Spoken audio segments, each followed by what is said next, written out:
Welcome to a very special Christmas edition of Secrets from the Ancient Past. But it's not just one, it's 5 editions for Christmas. I'd like to show you part of the Christmas story you can't see if you simply read the story in Matthew or in Luke's Gospel. You can only see this part of the story if you connect with the land. But as always, once you connect with the land, you'll understand so much more about what the Bible's been trying to tell us. So come with me as we visit one of the most loved and most well-known stories in all the Bible, and maybe it'll even change the way we celebrate Christmas this year. First up, we're going to Nazareth. We're going to meet a young woman named Mary, a young man named Joseph, and try to see what life was like some 2,000 years ago when Christmas happened. We'll be searching for Christmas. Maybe we'll finally find Christmas. It's a little difficult to visit Nazareth today and try to envision what Nazareth was like 2,000 years ago. There are far more people here today than have ever lived in the city before, and naturally, modern transportation and buildings tend to hide the village Mary and Joseph knew.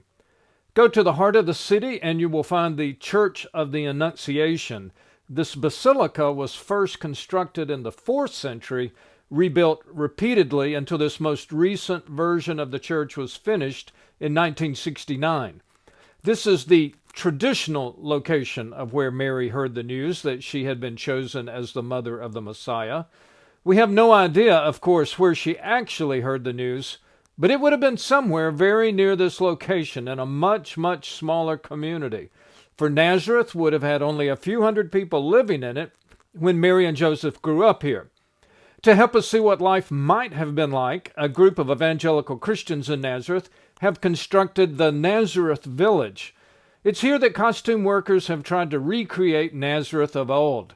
The community was small, poor, and inconsequential to either the Romans who ruled the land or the ruling party of Jewish leaders in Jerusalem. Joseph came from a carpenter's family. He was a builder. In time, he would teach Jesus the business of construction, how to use the tools of his trade, the art of using both wood and stone. While there's no doubt Joseph and Jesus worked with wood, one visit to the rocky land of Israel will convince you that every builder must have known how to work with stone. Like almost all the girls in her village, Mary would have been in training by her mother to be a wife and mother herself. And there's no doubt Mary would have been extremely young when the angel Gabriel appeared to her. Young women of that day married early. A girl would have been pledged to a prospective young man at a very young age in a marriage arranged by both families. Typically, she would be married by 15 or 16.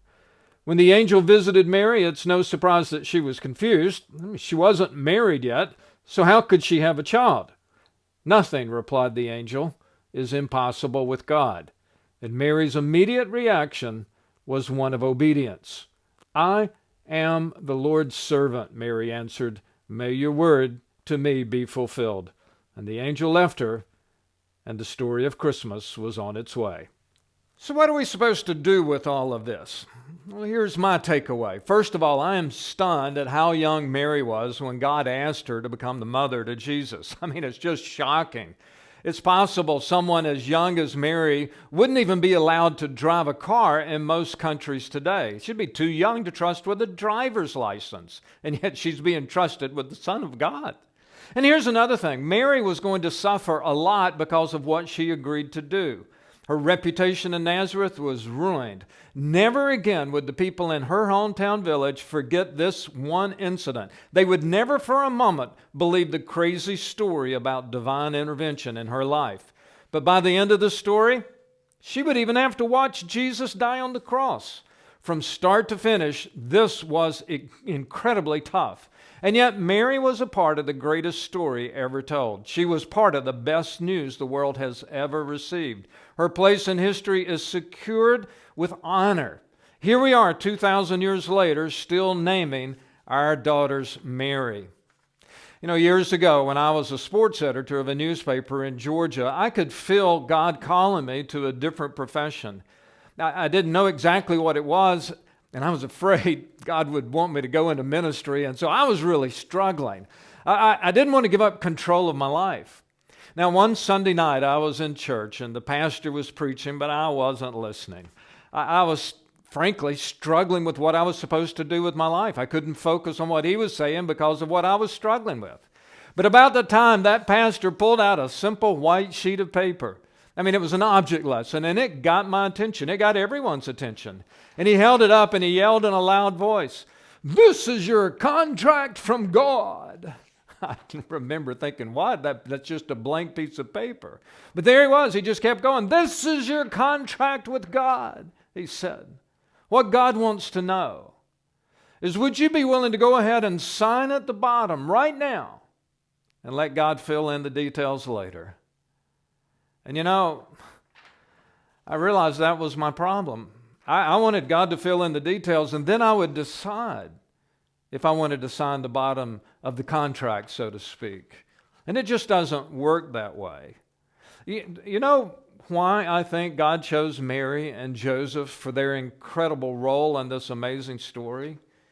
I think God knew, without having a white sheet of paper to offer them, I think God already knew they were the kind of people, the kind of young adults who would sign at the bottom of a blank contract and say, "God, my life belongs to you. Whatever you're going to do with it, my life belongs to you." And yes, Mary and Joseph both suffered a lot, even on their journey to Christmas. And as we continue this episode, looking for secrets along these ancient paths, you'll see how much they struggled as they made the journey to Christmas, as they walked to Christmas. Maybe Joseph had a donkey for Mary. After all, he was a carpenter. It would have been a little like a pickup truck in our modern culture. So maybe she rode a donkey, but it was a week or maybe even more than a week to go from Nazareth to Bethlehem. I'll show you that in coming episodes, but I don't think we'll ever get past the importance of lesson number one, that God is in control. And when he calls us to ministry, when he calls us to whatever we're supposed to do in life, it's like he's asking us to sign a contract when none of the details are there. Are you willing to obey God the rest of your life or not?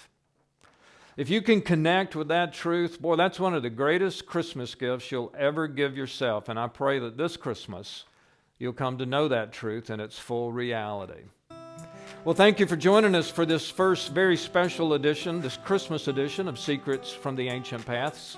And I hope you'll join us again. In fact, I hope you'll do us a favor. You'll let your friends know, let family members know that this Christmas they can actually see the path Mary and Joseph took by tuning in to this podcast, this video cast. You can find us at secretsfromtheancientpaths.com or simply search for Secrets from the Ancient Paths on any podcasting platform.